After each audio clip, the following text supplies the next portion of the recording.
کہ جناب ابھی بھی جنرل فیض صاحب اپنا اثر رسوخ استعمال کر رہے ہیں اور وہ اتنے اثر میں ہیں کہ وہ باقی ملٹری اسٹیبلشمنٹ سے زیادہ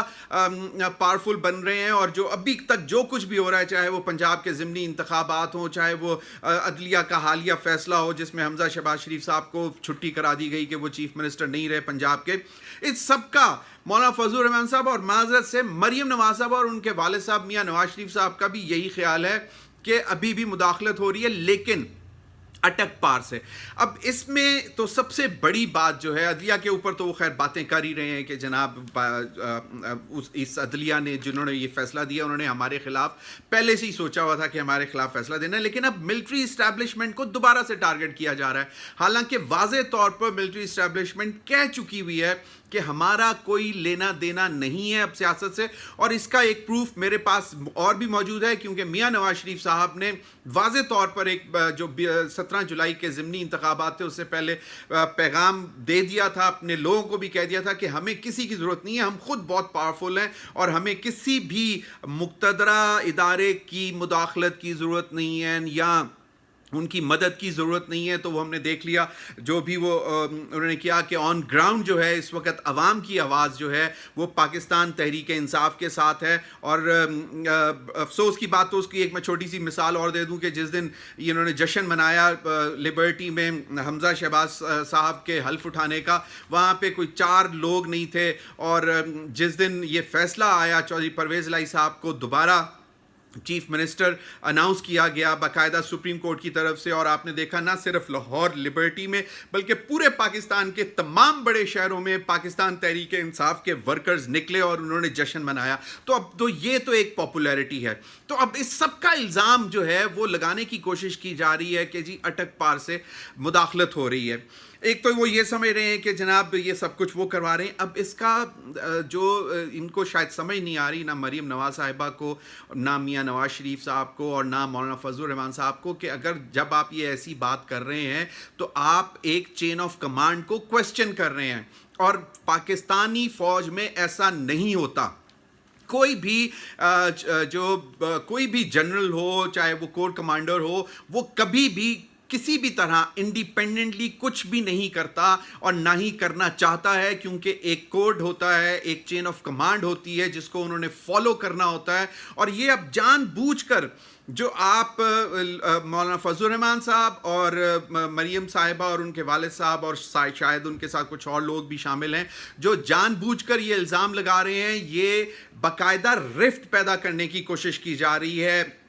ہمارے سب سے زیادہ ڈسپلنڈ ادارے میں, اور وہ ہے پاک فوج. اور اس میں اس قسم کی باتیں کر کے رفٹ پیدا کرنے کا مطلب یہ ہے کہ مولانا فضل الرحمان صاحب اور ان کی پی ڈی ایم جو ہے وہ شکست کھا چکی ہوئی ہے. اور یہ سارے وہ پینک میں آ کے باتیں کر رہے ہیں کہ جی یہ دیکھیں مداخلت ہو رہی ہے, اور ایک انڈیویجول شخص جو ہے وہ اٹک پار سے مداخلت کر رہا ہے. تو یہ میرے خیال میں ان کو سوچنا پڑے گا, اور میاں شہباز شریف صاحب اور ان کا جو سوچ والے ہیں وہ اس چیز سے گھبرا رہے ہیں. یہ بھی میں آپ کو بتاتا چلوں کہ شاید پاکستان پیپلز پارٹی بھی اس چیز کو سبسکرائب کرنے کو تیار نہیں ہے, اور میاں شہباز شریف صاحب اور جو ان کے جو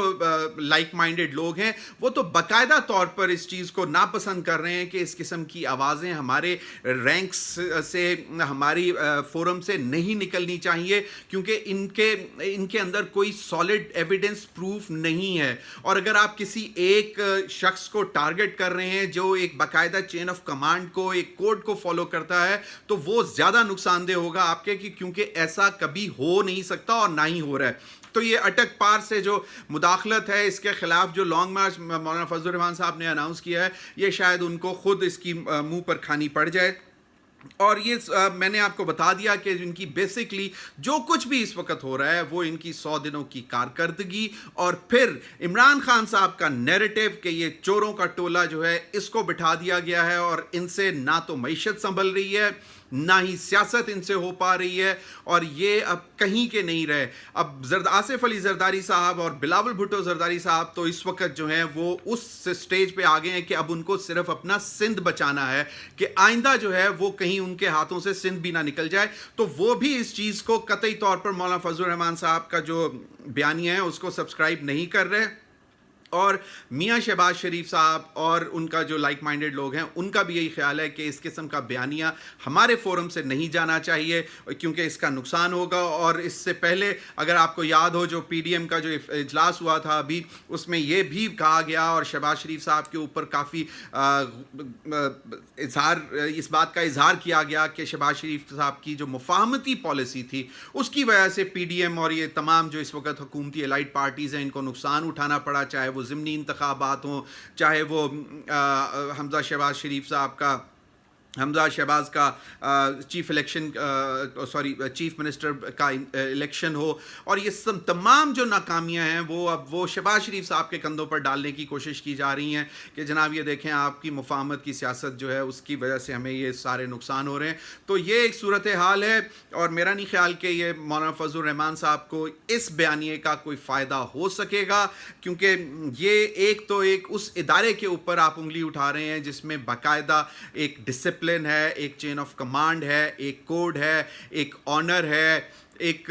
ڈگنیٹی ہے, اور جس کو وہ کسی بھی طرح کہیں پر بھی وائلیٹ نہیں کرتا ہے. وہ ادارہ کوئی بھی انڈیویجول وائلیٹ نہیں کرتا, اور چہ جائے کہ آپ اس وقت یہ بولیں کہ جی اٹک پار سے مداخلت جو ہے وہ ہمیں نامنظور اور اس کی وجہ سے ہمیں یہ ساری ناکامیاں اٹھانا پڑ رہی ہیں. تو بڑی وجہ یہی ہے کہ آپ کی اپنی کارکردگی وفاقی حکومت کے 100 دن